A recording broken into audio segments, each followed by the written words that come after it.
Welcome back, my fellow agents. It is I, X7, your agent of awesome action, and the host of Zenorama, the podcast of heroes and monsters. Not to mention the co-host of GD Explanations, where we have an episode up about dinosaurs and their superpowers, actual dinosaur superpowers, not made-up ones like Power Rangers, Dino Thunder, or whatever you want to call it these days. So, before I get too far afield, today is Thursday. We are talking about live action series. We've got 3 episodes. This is the penultimate chapter in the saga of Robot Detective, episodes 21 through 23. Before we get too much further into this, please like, share, subscribe, leave a comment. I love reading the comments, and we find out a lot more about Mother and her intentions here and what's going on behind bad. Dun dun dun. But not for a couple of not in the first episode, so you'll have to watch a little longer than normal. If you're not watching all of it, well, you're missing out on some funny and witty intersections, of course. So, having said all that, Joker, let's roll.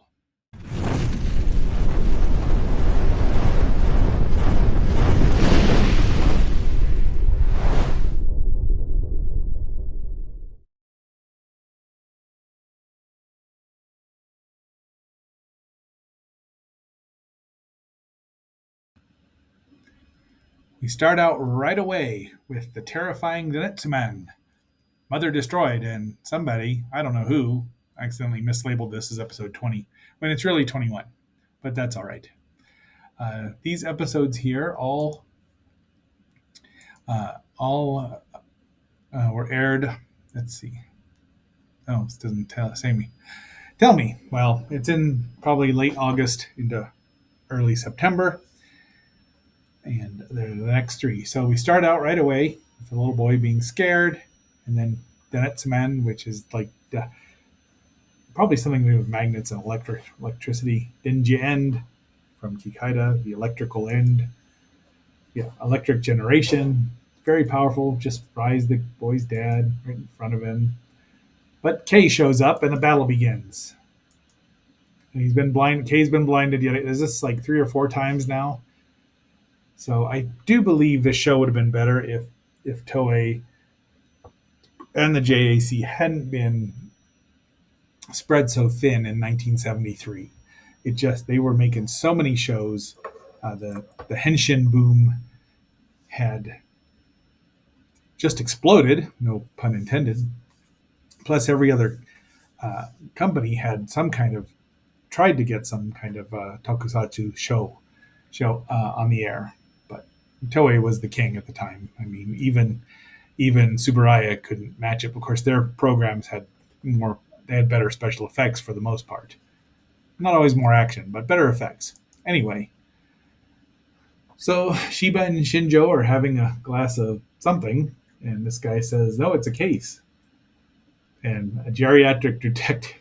So Denetsuman he likes to call people names, and it's often to see the old slang word for private eye, but there it is. And there's Hell's Ear, and he's given the bad letter of challenge, and he promptly delivers it to our heroes. And you can see they want to have a battle.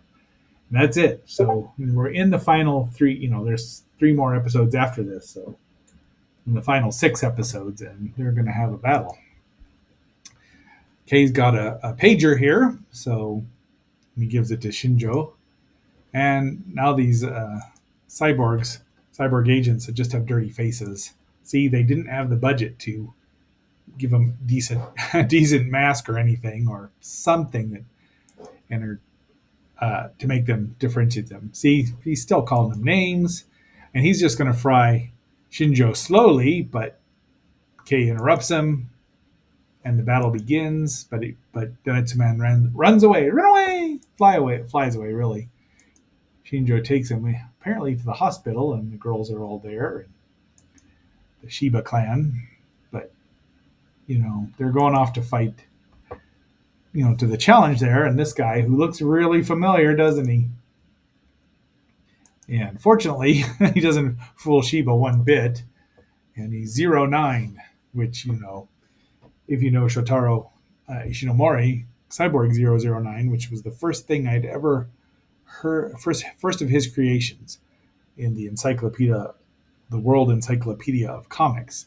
Didn't know a thing about it. Just thought he looked super cool and really made me want to read about the character because a nine cyborg hero team. Well, my guy, I love that, and I'd love to review that show, maybe someday. But yeah, there they go, and they're gonna turn K into a subordinate. But nope, he's prepared. Those shoes have seen a little wear, haven't they? They probably need repainted. But he's the stunt man. Just wore them out. I'm sure they. So there's K's grabs a gun, mows people down, but Shiba gets shot, not by K, by one of the bad guys, and that takes him off. Calls for Mother, who shows up, but then a bomb goes off. Shiba's inside Mother now. She's helping him because he's been shot, and K goes mental. And for some reason, Denetsuman tries to use electricity and water to fry him. Does not. Hopefully, K was probably grounded. Those do look like rubber boots now, don't they? Blows him up, and he goes running in there. And the bad leader, who we saw at least in silhouette with his hat on, and we're going to find out who he is. You should keep watching. What is the fate of K when the island blows up? All right, now we're in episode 21. Because we're only doing 3, this won't last as long.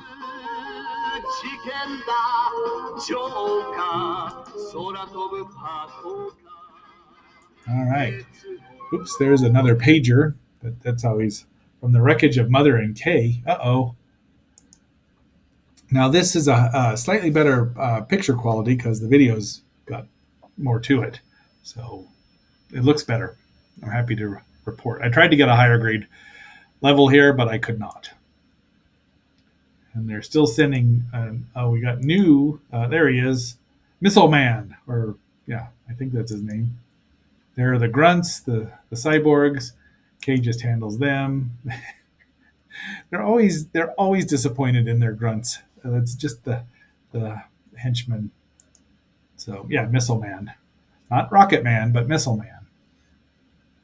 He rides around in that little tank, which is a little ridiculous, but it works. And somehow they make this work. I'm very impressed by these robots because you'd think they'd look ridiculous, and sometimes with the miniatures they do, but overall they're pretty impressive.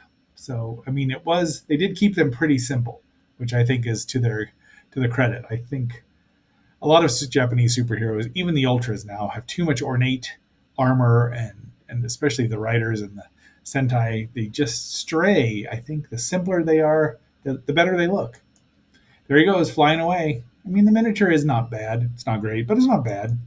And for what it is, you don't see it. They're not thinking that somebody, 52 years later would be reviewing this, but, well, here we are. And of course, the bad agents are after both sisters.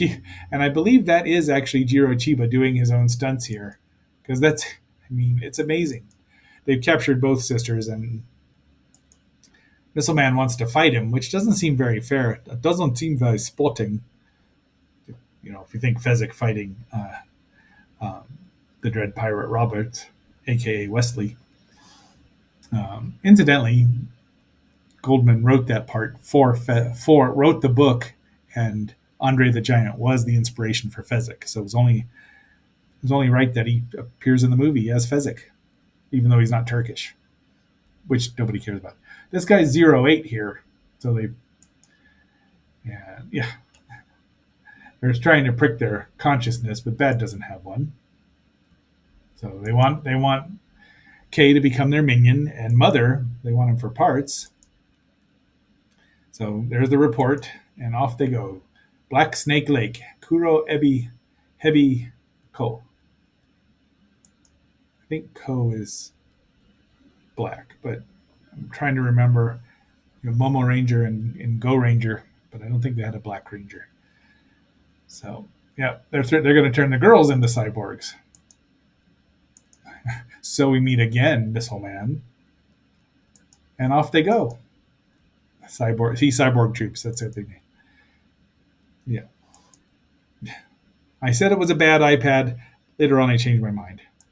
But yeah, these guys lie. But Mother comes down to help them out. We get to visit inside Mother. This is the first time inside Mother, and that to me that looks a little like well, it's the Mysterians if you want to go there, or I would even go back a year or two further and say Forbidden Planet, which I will review because I love that movie so much. I love the Mysterians too. We'll get to it. There, K's needs to be repaired and he wants upgraded, but there's Shiba. He's all fixed. So we get to find out Dr. Kirishima's daughter. There you go. So he tells her, and then she yells at him for yelling because he's annoyed that Bad has his girls, which he would be. But there she is, Kaori Shirikima. Right? I didn't say Shikishima, did I? Tell me I didn't. But we'll just click down here. Saori Kirishima. There we go. And she fills him in a bit. Kay wants a new power, and off they go. And she reveals that Bad is her younger brother, Joji. And here we go. Now he's in red, so he's been upgraded. So Stronger has been the first Kamen Rider that gets an upgrade like this, even though they did generally improve themselves, but they didn't get an actual new suit. This is an actual new suit. I mean, it's the same one, but look at all the weapons he can pull out of him now. And poor Missile Man just doesn't have it. Like, his missile just bangs right into him. Nothing. Throws around their minions, and that's it. Missile Man tries to fly away, but kaboom! Oh, that wasn't Missile Man. Anyway, he's about to go kaboom. There he goes. And now they're having a toast, um, and Kay is just thinking about if that's really her brother, because it's hard to believe, right? So, and now we're at the episode 23 here, and Diver Man, the underwater terror. Once again, a great suit. This one's really effective. He's only one part, so. But the underwater terror. He just rushes away. He's killed like 3 divers already, but not the kids. Rarely kill the kids, even though they did a couple times. He's malicious. He's a malefactor and a miscreant. So there's a lot of fight in this one. I mean, and they could have used some some cutaways to something else during the fights because it gets a little old. And this is from me who loves action, but you have to make the viewer want to see the action or want more of it. So that's why you have cutaways where somebody's talking like, "Oh, look at that! Do you think he can survive?" They didn't hear. Jonan University. I think that's a real place too. And look who that is. That guy looks vaguely familiar to me. Who's also X3. Now I'm going to allow this because out of us X's, X and Bacon, X agents, because of who it is. And then the bad boss shows up, and it's Hayata. That is Susumu Kurobe, who was the human form of Ultraman, who I believe actually played more villains in his career than he did heroes. Now he played Shin Hayata, very much in many shows after he was in Ultraman, the sequels. But he was Baroque in I want to say, well, he was the bad guy in Megaloman. He was a bad guy in Kamen Rider Black. He was the bad guy. He was one of the bad guys in Ghidorah the Three-Headed Monster. That's 3 roles right there. So I'm not 100% sure if how many roles he was a very prolific actor, but that haircut though, Hayata-san, you've got to go back to Ultraman, which he did in the next. He was still doing this. Is just a guest shot. He'd go where they paid him. Fighting on a boat, which is a good idea. Interesting. And I don't know how his face didn't wash off. I don't know what they smudged it with. But once again, and he's got his machine gun arm, which we've already seen before his power up. But fighting in the water doesn't bother him, and he grabs a Diver Man has depth charges that he can shoot like arrows. but he also has ink like an octopus to get away with. Mother wants to know how to. He asks Mother how he can defeat Diver Man, but she's like, "Figure it out, dude. Can't tell you everything." But now Joji or George is her brother's name, and then she goes on why he's making people suffer. Which this seems like the plot of Shin Kamen Rider altogether. So I did like Kay being in Shin Kamen Rider. That was like one of the best things about it, really. And once again, I would like to see. This is what made me decide to review Kay, but she wants him to stop. Would have been nice if he'd have turned to the side of angels in Shin Kamen Rider. It would have been more fun. Not that I hated it. Well, anyway, you could go watch the review. There's Shiba Daizo. That's their house. And he just shows up, kidnaps a kid. And look at that flying dropkick Jiro does, or Shinjo does. I mean, he did his own stunts a lot of times because it was faster. And he was an incredible martial artist. Look at that kick. Now he's leaned over a bit, but come on, they're filming on a schedule. I don't know why he wasn't a bigger star. I mean, I just don't. Somebody can tell me. Blake, you should find out. So now this kid, though, it's a bad pager. See, they're gonna. That's the kid. That's his kid wearing those pants. Now I think they'd give him back just to get away from those pants. Mother returns, and they fight. Of course, the fight. Yeah. And he just blasts. Diverman doesn't have a chance with his K's new powers, and he does keep crushing K's or bad sinister schemes. So this is kind of a happy ending because he just stopped him. I do like the red and blue here. It's a little more distinctive than the silver. I don't know if I'd have. I'd like left his arms maybe silver to give the contrast to the body, and then left his legs silver so he wasn't completely red. But it would have been me just to have a little more contrast. But I do like the scheme here. It's really nicely done. The highlights. So that is our 3 episodes of Robot Detective. We will, and next week we will end the series, find out what is going to happen with them. So, my fellow agents, this is X7 signing off. So until our next assignment, I am signing off and phasing out.